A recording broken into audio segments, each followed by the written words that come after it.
Hi అండి. Hello అందరికీ నమస్కారం.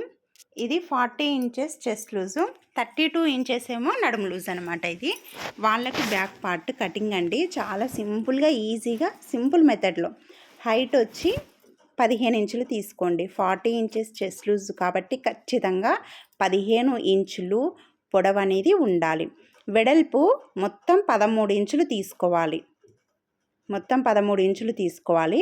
అయితే ఇక్కడ మనకు 40 ఇంచెస్ కాబట్టి 10 ఇంచెస్ ఏమో మనకు కరెక్ట్ సైజు, 2 ఇంచెస్ ఏమో మనకు ఖర్చు కోసం, 1 ఇంచ్ ఏమో మనకు టక్స్ కోసం.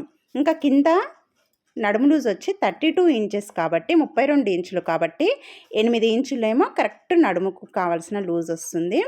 2 ఇంచులేమో మనకు ఎక్స్ట్రా ఖర్చు కోసం, 1 ఇంచ్ ఏమో టక్స్ కోసం అన్నమాట. ఇట్లా ఇది వెడల్పు ఇట్లా పెట్టుకోవాలి మనము.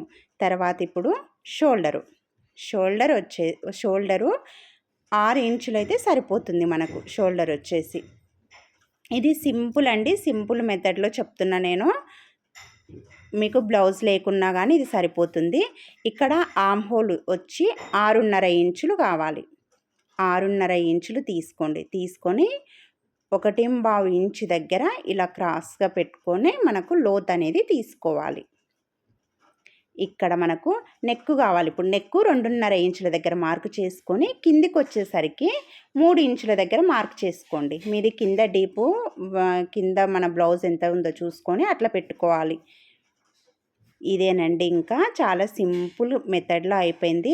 నేనైతే నెక్ పైన 2.5 తీసుకున్నా, కింద 3 ఇంచులు తీసుకున్నా. ఇంకా కిందనైతే నెక్ డీపు మన బ్లౌజ్ ఎంత ఉంటుందో వీపు చూసుకొని అలా పెట్టుకోవాలి. చాలా సింపుల్ మెథడ్ అండి. ఇది చాలా ఈజీగా ఉంది కదా. ఇది అయిపోయిన తర్వాత నేను ఫ్రంట్ పార్ట్ పెడతా చూడండి. ఇలా కట్ చేసుకుంటే మనకు 40 ఇంచెస్ చెస్ట్ లూజ్, 32 ఇంచెస్ నడుము లూజ్ అనేది వస్తుంది. ఈజీగా అయిపోతుందండి. నచ్చితే లైక్ చేయండి, ప్లీజ్ సబ్స్క్రైబ్ చేసుకోండి, అలాగే షేర్ చేయండి. నేను